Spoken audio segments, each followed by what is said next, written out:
Imagine yourself as a human living in a time when nothing existed. And I mean truly nothing. You have no flint in your hand, no matches, no stove.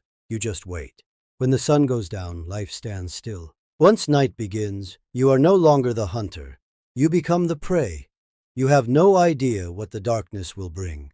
Cold, fear, hunger, they all hit you at once. And then one day, the sky tears open. A bolt of lightning sets a withered tree ablaze. Flames rise toward the heavens, blinding, dangerous, unknown. But in that moment, someone doesn't back away. That first human doesn't look away.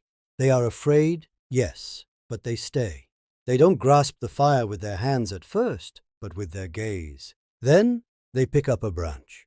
They reach into the edge of that flame and take a piece of it. With trembling fingers, they carry it back to the cave. They gather bark and dry leaves, and they light that fire once more. In that moment, it's not just light that is born, it is will, because this isn't just about seeing fire, it's about carrying it, protecting it, and lighting it again. It means that fire is no longer in the hands of nature, it is in the hands of man. And it's no longer just about warmth. It's about expanding time, stretching the night, cooking, thinking, and planning. It's about changing biology, transforming society, and rewriting what it means to be human. After that spark, nothing would ever be the same again. This scene I just described is, of course, a dramatization, but it's not just a fantasy. Archaeology tells us that this moment actually happened. We know roughly where, and we know roughly when. There is a massive difference between the use of fire and the control of it. Managing fire taken from a natural blaze for a few hours is one thing. Sustaining it and reigniting it whenever needed is quite another. This second skill, the domestication of fire, is the threshold that changed the course of human evolution. So, when do we see the first traces? Let's go back 1.5 million years. In the Swartkrans cave in South Africa, burnt bones and blackened sediments were discovered. According to some experts, this shows that Homo erectus could, at the very least, carry fire. Roughly 780,000 years ago, excavations at Gesher Beno Yaakov in Israel revealed burnt stones and wood remains arranged at regular intervals. This was no longer a coincidence. It meant a life lived with fire had begun. Then, we moved to 400,000 years ago, to the Pech de Lazé cave in France. There are traces of fire being lit over and over in the exact same spot. Same cave, same location. This wasn't just usage, it was a habit. And more importantly, these fires weren't just lit for warmth. There are traces showing that food was being cooked and that animal bones were exposed to high heat. Fire was no longer just a tool for survival. It had become a part of life. And this didn't just change daily life. It reshaped the human body itself. And this didn't just change daily life, it reshaped the human body itself. Cooking was powerful enough to change not just what we ate, but the direction of our evolutionary process. The most direct impact of fire on evolution was how cooking restructured human energy consumption. It wasn't just about an increase in calories, it was about the reallocation of energy within the body. Think about the human brain. It is extraordinarily large compared to our body mass. Although it makes up only about 2% of our body weight, it consumes 20% of our total energy while at rest. This high energy demand could never be met with raw food. Raw food is harder to digest, takes longer to process, and provides less net energy. Cooking changed this balance. It broke down complex carbohydrates, making glucose absorption easier. It softened plant cell walls, increasing the effectiveness of digestive enzymes. It denatured the structures in animal proteins, making amino acids more accessible. All of this meant that much more net energy could be gained from the same amount of food. This created an advantage for the brain in the energy competition between organs. This is where Richard Wrangham's hypothesis comes in. The brain growth observed in Homo erectus, reaching up to 900 cc, coincides perfectly with the regular use of fire during the same period. And that is no coincidence. At the same time, our intestines shrank. The massive digestive system required to process raw food was no longer necessary. This meant extra energy savings. Evolutionarily, these savings were used for more neurons, more complex synaptic networks, and more advanced cognitive abilities.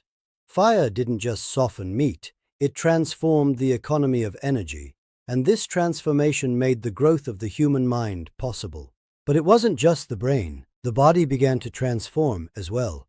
Thanks to cooked foods, the need for heavy chewing decreased. This led to the shrinking of jaw muscles and tooth structure. Fossil records show that from Homo erectus onward, smaller molars, narrower jawbones, and flatter facial features began to emerge. The change brought by the control of heat was no longer just an invention. It was a driver of evolution. And interestingly, this guidance didn't just change biology, it changed the rhythm of time. The hours-long necessity of chewing and digesting raw food dropped to minutes with cooked meals. And this small difference opened a massive void in human history. Doing nothing. Yes, leisure time. They finally had time to be bored. And what do people do when they are bored? They want to stay together, talk, or think. Now, there was much more time for that, because life could be lived not just during the day, but also at night, through the conversations held around the fire. Archaeological excavations, especially in early Homo sapiens and Neanderthal settlements, have found hearth remains placed at the center of shelters, surrounded by organized seating areas and remains of collective activities. This wasn't just about warmth. It was about coming together, sharing something, and forming a circle. The area around the fire had turned into a sort of natural stage. And what was told on this stage weren't just the events of the day. They were stories, calendars, fears, and dreams. According to the social brain hypothesis, the primary driver in the evolution of the human brain wasn't tool-making, but the ability to live together. Understanding positions within a group, forming alliances, avoiding deception, building trust. All of this meant a heavy cognitive load.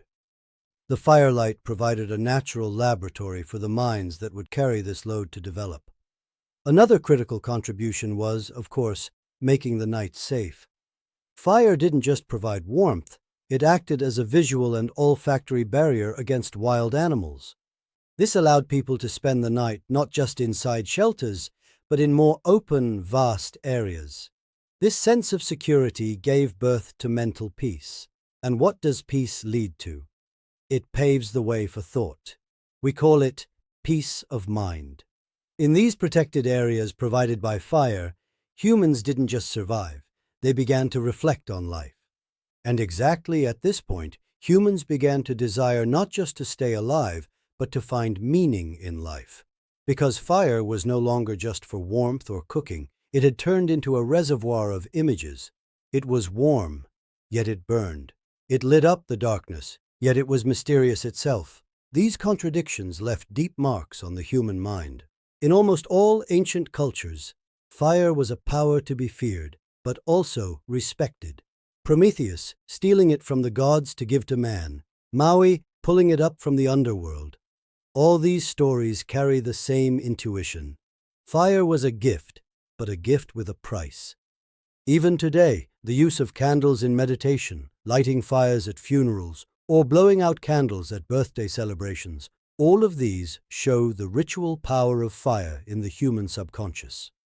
Eventually, this power transformed into the new fires of the external world.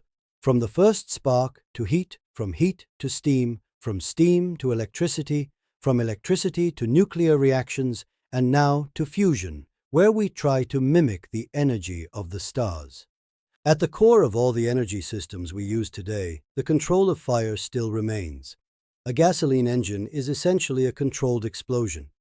A nuclear power plant is a more intense, yet still controlled, source of heat. Even solar panels are, at their core, an effort to catch the fire of a star. Behind all these massive technological leaps lies an energy journey that began with that first spark. With fire, humans didn't just survive, they began to listen to one another, to understand, and to imagine. These narratives were the first sparks of culture.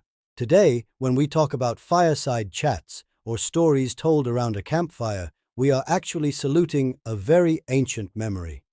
Perhaps the question was never, when did humans find fire? The real question has always been, when did fire find humans? Because since that day, we haven't just been cooking food with fire, we've been cooking thoughts. And still, when darkness falls, we want to gather around a spark, because something is burning there, something that doesn't just warm our bodies, but keeps our story alive.